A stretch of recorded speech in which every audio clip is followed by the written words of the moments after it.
পাথরপুকুর underpass অত্যন্ত গুরুত্বপূর্ণ একটি আন্ডারপাস, কিন্তু বৃষ্টি হলেই যারা এই রাস্তা দিয়ে যাওয়া আসা করেন তারা আগে থেকেই প্রমাদ গোনেন যে আবারও বোধহয় আন্ডারপাসে ডুবলো। ঠিক তাই এবারও পাথরপুকুর আন্ডারপাসের একটা দিক পুরো জলে ভর্তি, সেখান দিয়ে কোনোভাবেই যাওয়া আসা করছে না কোনো গাড়ি, আর একটা দিক দিয়ে গাড়ি যাওয়া আসা, ফলে তুমুল যানজট। সেখানকার কি অবস্থা অনুপ প্রতিনিধি আমার সঙ্গে রয়েছেন, বলতে পারবেন অনুপ?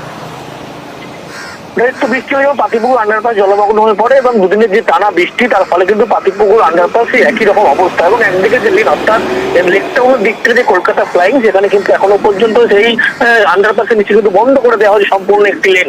তার কারণ সেখানে কিন্তু একেবারে 1 মানুষেরও বেশি জল হয়েছে, এমনটা কিন্তু স্পষ্ট লক্ষ্য করা যাচ্ছে বা পুলিশের পক্ষ থেকে বলা হচ্ছে। সেই কারণে শুধুমাত্র একটি লেন দিয়ে দুদিকে গাড়ি চলাচল করছে, যার ফলে কিন্তু একেবারে তীব্র যানজট লেকটাউন যশোর রোড। অন্যদিকে লেকটাউন থেকে সোজা যে কলকাতার দিকে যাওয়ার রাস্তা, সেই রাস্তাও কিন্তু তীব্র যানজট হয়েছে। পুলিশের পক্ষ থেকে যান নিয়ন্ত্রণ করা হচ্ছে এবং এই জল কখন নামবে এখনো পর্যন্ত স্পষ্ট কিন্তু কোনোভাবেই পৌরসভার পক্ষ থেকে বলা সম্ভব হচ্ছে না, যার ফলে কিন্তু পাতিপুকুর আন্ডারপাস জলমগ্ন এবং যার জেরে যশোর কিন্তু তীব্র যানজট। এই জল কখন নামবে তা এখনই বলা সম্ভব নয়। বৃষ্টি কিছুটা হয়তো ধরেছে, কিন্তু এই জল নামতে যথেষ্ট সময় লাগবে। অন্তত গত কয়েকবার যে ছবি আমরা দেখেছি বা যে অভিজ্ঞতার সম্মুখীন আমরা হয়েছি, এবারও সেই একই অভিজ্ঞতা বলছে যে জল নামতে সময় লাগবে।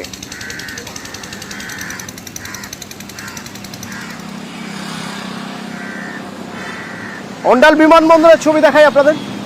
অন্ডাল বিমানবন্দর গতকালের মতো আজও বন্ধ, তার কারণ জল থই থই অবস্থা। বিমানবন্দর থেকে কোনো রকম অপারেশনই সম্ভব হচ্ছে না, উড়ান পরিষেবা পুরোপুরি বন্ধ হয়ে রয়েছে। সেখানে অর্পণ আমার প্রতিনিধি রয়েছেন, বলতে পারবেন অর্পণ কি অবস্থা?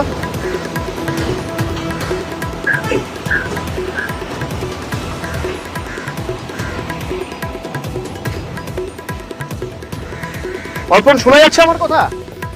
এখন অন্ডাল বিমানবন্দরে দেখো, অন্ডাল যে বিমানবন্দর আজও কিন্তু একইভাবে কিন্তু এই উড়ান পরিষেবা বন্ধ রাখে এয়ারপোর্ট কর্তৃপক্ষ। কারণ এয়ারপোর্ট চত্বরে কিন্তু দেখা যাচ্ছে যে শনিবার জলমগ্ন হয়ে পড়ার কারণে কিন্তু এলাকায় নোংরা জমতে থাকে এবং গোটা এয়ারপোর্ট চত্বর জুড়ে কিন্তু সাফাই অভিযান চলছে এবং বেশ কয়েকটি বাতিল করা হয়েছে উড়ান। এবং আজ যে সমস্ত উড়ান ছিল সেগুলিও মূলত এয়ারপোর্ট কর্তৃপক্ষ তারা বাতিল রেখেছে, কারণ সাফাইয়ের কাজ চলছে এয়ারপোর্ট চত্বর এবং রানওয়েতেও সাফাইয়ের কাজ চলছে। সেই কারণেই মূলত উড়ান বাতিল রাখা হয়।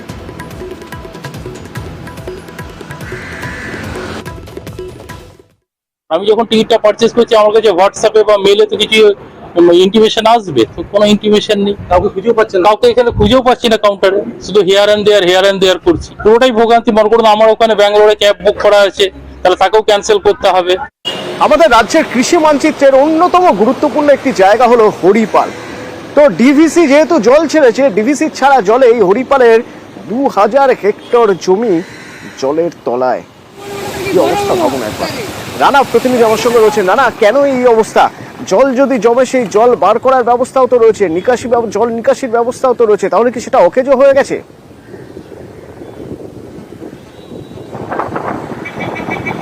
হ্যাঁ অতনু, দেখো এই মুহূর্তে দাঁড়িয়ে আছি কিন্তু হরিপালের, যেখানে এই মানে কালুবাটি এলাকায়, যেখানে হাজার হাজার হেক্টর জমি কিন্তু জলে ধানের তলায়, ধানের দল মানে হচ্ছে নিচে।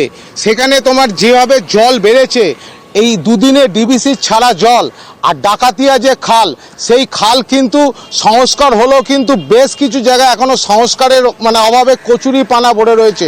ফলে নিকাশি ব্যবস্থা না থাকার জন্য যে ডাকাতিয়া খাল দিয়ে জল চলে যায় হাওড়া হয়ে উদয়নারায়ণপুর হয়ে গঙ্গায় পড়ে, সেই ডাকাতিয়া খাল সংস্কার হয়নি 1 নম্বর।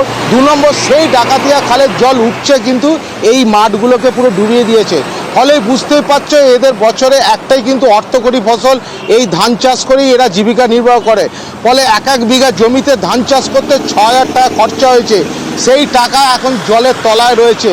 চাষিদের অভিযোগ যে এত কিছু হওয়ার পরেও আমরা যে অবস্থায় রয়েছি, প্রশাসনের থেকে কেউ কিন্তু এখনও কোনো জিজ্ঞাসাবাদ করেনি বা তারা দেখতেও আসেনি। ফলে বুঝতেই পারছো এই যে এত হাজার হাজার যে কৃষক, তারা যে ঋণ নিয়ে তারা ধান চাষ করেছে, তারা সেই ধান চাষ কিন্তু আর সেখান থেকে আর ফসল ঘরে তুলতে পারবে না। অতনু, এখানে 4টে গ্রাম পুরো ডুবে গেছে, কনকপুর, কৃষ্ণবল্লবাটি, কালুবাটি, তারপর কামরাজপুর, 4টে গ্রামই একদম জলের তলায় হয়ে যাচ্ছে। কেবল চাষের জমি একদম ডুবে গেছে, সব রোয়া হয়ে গেছিল, তাতেও আমরা পুরো একদম সর্বশান্ত হয়ে গেছি। আকাশের জল হয়েছিল, আবার ডিবিসির জল 4 দিন আগে ছিঁচে রোয়া মাঠে, আর ডিবিসির জলে এই প্লাবন হয়ে গেল। খাল তো সংস্কার করেছে, সংস্কার নিচে সংস্কার নেই তো, ধনপুতার পর থেকে ওখান থেকে বুঝে গেছে খাল, জল ক্লিয়ার হচ্ছে না, একদিনের জলই ডুবে যাচ্ছে। ধন টনলে দিনা করে চাষ করা হয়েছে, সব কে করে সুদা হবে, পরিস্থিতি খুবই খারাপ। ওদিকে বীরভূমে কুয়ে নদীতে জলস্তর বেড়েছে, যার জন্য লাভপুরের বিস্তীর্ণ এলাকা জলমগ্ন। শুধু তাই নয়, আরো ভয়ের ব্যাপার হলো যে বিভিন্ন জায়গায় বাঁধে দেখা যাচ্ছে ফাটল রয়েছে, ধস রয়েছে। জলস্তর যদি আরো বাড়ে তাহলে সামলানো মুশকিল হয়ে যাবে। প্রশাসন সতর্ক রয়েছে, কিন্তু এরপর যদি হিংল জলধারার জল ছাড়া হয়, বৃষ্টি আরো বাড়লে তখন কি হবে? ইন্দ্রজিৎ প্রতিনিধি আমার সঙ্গে রয়েছেন সরাসরি। প্রথমে ইন্দ্রজিৎ, জানি যে কি অবস্থা রয়েছে এখন।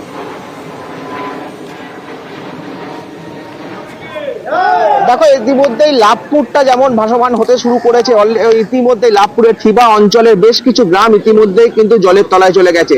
শুধুমাত্র কোপাই নদীর জল বাড়াতেই কিন্তু এহেন কাণ্ড ঘটেছে। আমরা এর আগেই দেখিয়েছি যে কঙ্কালীতলা, বিশেষ করে কঙ্কালীতলা যে মন্দির, সতীপীঠের যে মন্দির, সেই মন্দির সম্পূর্ণ কিন্তু জলের তলায় চলে গেছে। এখনো পর্যন্ত আমি যে জায়গাটায় দাঁড়িয়ে রয়েছি, অর্থাৎ কঙ্কালীতলা, সেই এলাকা কিন্তু সম্পূর্ণ জলমগ্ন হয়ে পড়েছে। পাশাপাশি যেটা বলে রাখবো সর্বোপরি, যে ইতিমধ্যেই কিন্তু ব্রাহ্মণরা, যারা মন্দিরের ব্রাহ্মণরা রয়েছে, তারা কিন্তু সকলেই এসে একদম জল পেরিয়ে এসে তারা কিন্তু মন্দিরে ভোগ নিবেদন করে। কিন্তু তাদের সঙ্গে কথা বলে নেওয়ার চেষ্টা করবো আমরা, কিভাবে আপনারা কিভাবে ভোগ নিয়ে আসছেন এখানে।